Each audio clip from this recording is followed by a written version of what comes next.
Ika-siyam-na-put-isang kabanata. Dalawang grupo ang pinag-agawan, ang nasa kahon na kahoy na ang laman ay ang exploding pill. Sinasabi ng isang grupo na hindi daw ito isang bagay na maaaring taglayin ng mga tulad ng mga unorthodox na bastardo. At sila daw ay mga bastos. Tumugon ang kabila na sinasabi sa kanila na fuck you daw sila. Sila daw na mga ipokrito, gusto nyo lang nakawin din ito. At sumigaw ang isa sa kabilang grupo na sinisigaw na mga basura daw sila. Ang magkabilang grupo ay nagtutukan ng mga espada sa isa't isa. Isang paa ang dahang-dahang lumalapit sa mga ito. Nagbanggaan na ang mga espada ng magkabilang grupo.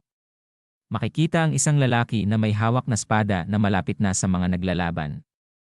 Ang magkabilang grupo ay abala sa pag-atake sa isa't isa. Tumigil sa paglalakad ang lalaki na pinapanood ang naglalaban na grupo. Tumigil sa paglalaban ang mga ito na nagulat nang makita nila ang isang tao na naglalabas ng magkaibang enerhiya. Tinatanong nila na kung sino daw ba ito. Ito pala ay si Namungmay na humaba ng ang buhok. Nagtataka ang mga ito na sinasabi na isa lang daw palang bata.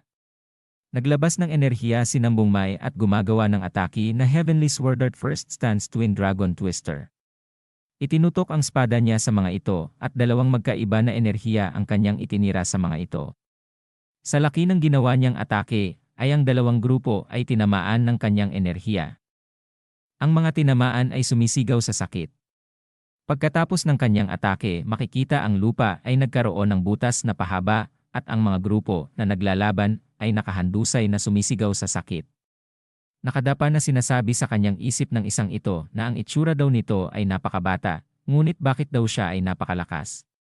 Naglakad papalapit si Namungmay na sinasabi sa kanila na kung alam daw ba nila kung ano ang bagay na gusto nilang makuha.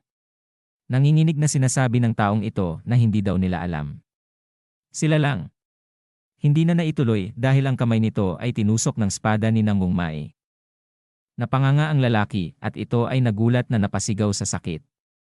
Lumiwanag ang mga mata ni Namungmay na tinitingnan ang lalaki na tinusok niya ng kanyang espada na sinasabi niya na kung hindi nyo alam kung ano ito, bakit nyo sinusubukang magkaroon nito? Tiningnan ni Namungmay ng masama. Sinasabi sa kanya nito na nabalitaan daw nila ang bulong-bulungan na meron daw dito na pill. Sinabi ni Namungmay sa lalaki na sabihin daw sa kanya na kung saan niya ito narinig. Sumisigaw sa sakit ang lalaki at sinabi nito na ito lang daw ay isang tsismis. Hindi daw niya alam kung saan ito nagmula. Tumigil sa pagtatanong si Namungmay at mabilis na inalis ang kanyang espada na sinasabi niya na ganun daw ba. Napalingon si Namungmay at isang tao ang makikita. Ito pala ay ang Peking Gui Myeondok. Sinasabi nito kay Namungmay na imbes daw na patayin ang mga ito, paulit-ulit na lang daw niyang pinuputol ang kanilang meridians. Ano daw itong kakaibang ginagawa niya? Sinabi sa kanya ni Namungmay na ito daw ay mas mabuti na kaysa sa patayin niya ang mga ito. At higit sa lahat ang mga ito daw ay hindi naman nagmula sa demonic cult. Sinabi sa kanya ng Peking Gui Myeondok na ito daw ay walang katuturan. Siya daw ay tinanggalan ang mga ito ng martial arts, ang buhay ng mga martial artists. Sinabi pa niya na pero sige, kung yan ang pinaniniwalaan daw niya, sige lang. Natahimik si Namungmay at naalala pa niya nung nagdala sila ng maliit na bag na may laman na ibon. Mabilis na lumingon si Namungmay na tumingin sa Peking Gui Myeondok at sinabi niya na saan daw ang kasunod nilang pupuntahan. Tumugon ito sa kanya na may nagsabi daw sa kanya na ang kahon na kahoy ay lumitaw sa southwest, kaya naman ay doon sila pupunta. Tiningnan niya si Namungmay at sinabi sa kanyang isip na kaya lang daw niya ito iniligtas dahil nakikita niya sa kanya ang kanilang boss at iyon ay si Master Gui Myeondok. Makikita si Namungmay na naglalakad na naglalabas ng enerhiya na tinitingnan ng Peking Gui Myeondok na sinasabi. Sa kanyang isip na ngunit habang lumilipas ang panahon, tila siya ay sumusuko sa kanyang panloob na demonyo.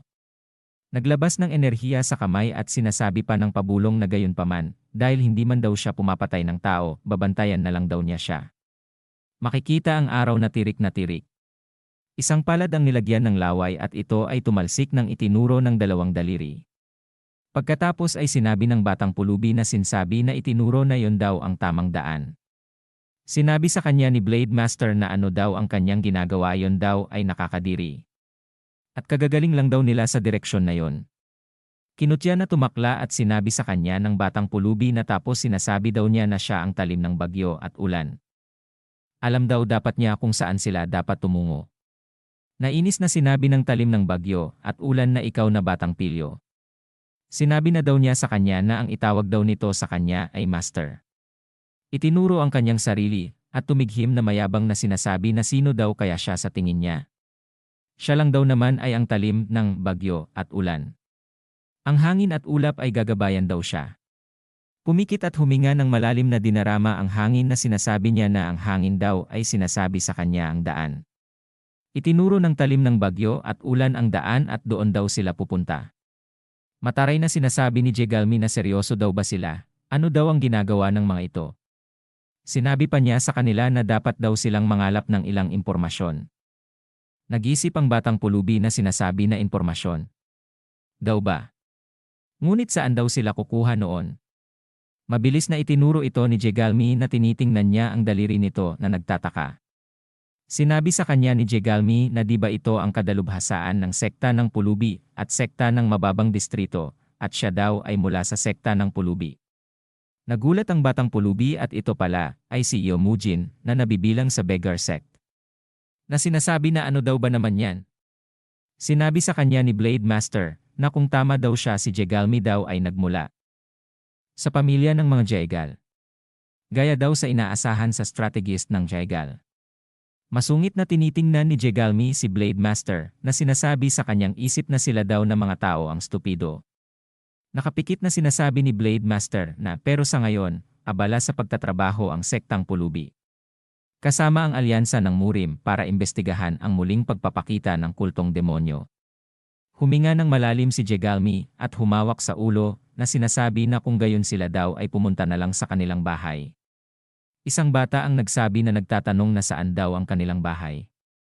Lumipat ang eksena kung saan makikita ang palasyo ng mga Jegal family. Sa loob nito ay ang grupo ng ahas at sina Blade Master at ang kanyang disipulo.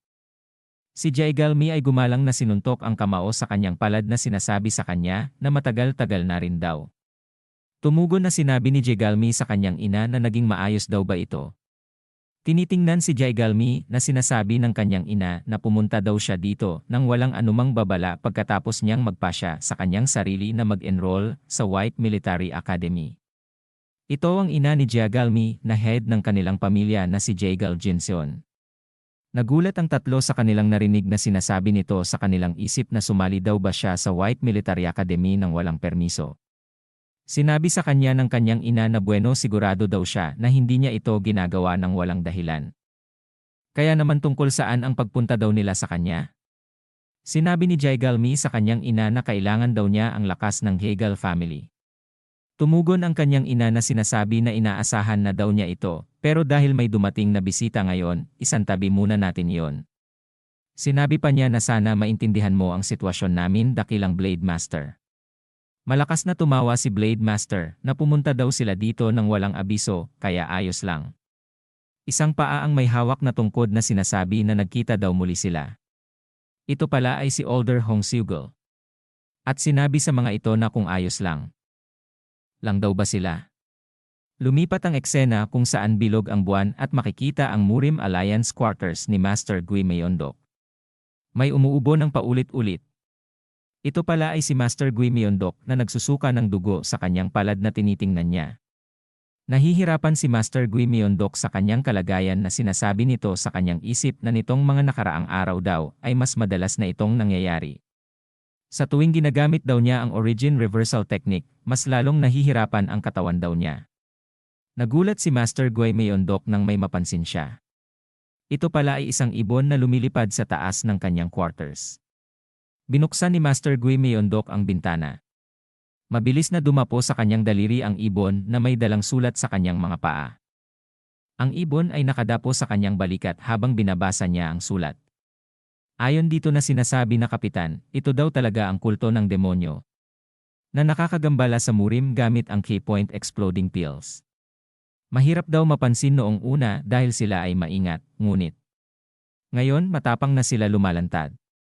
Bukod pa rito, tinutulungan nila ang kultong demonyo. Nagtataka na sinasabi sa kanyang isip ni Master Gui Myeondok na sinong sila daw. Binabasa na niya ang kadugtong at sinabi sa sulat na sila daw ang Sichuan Tang family. At dito na po nagtatapos ang ika-91 kabanata.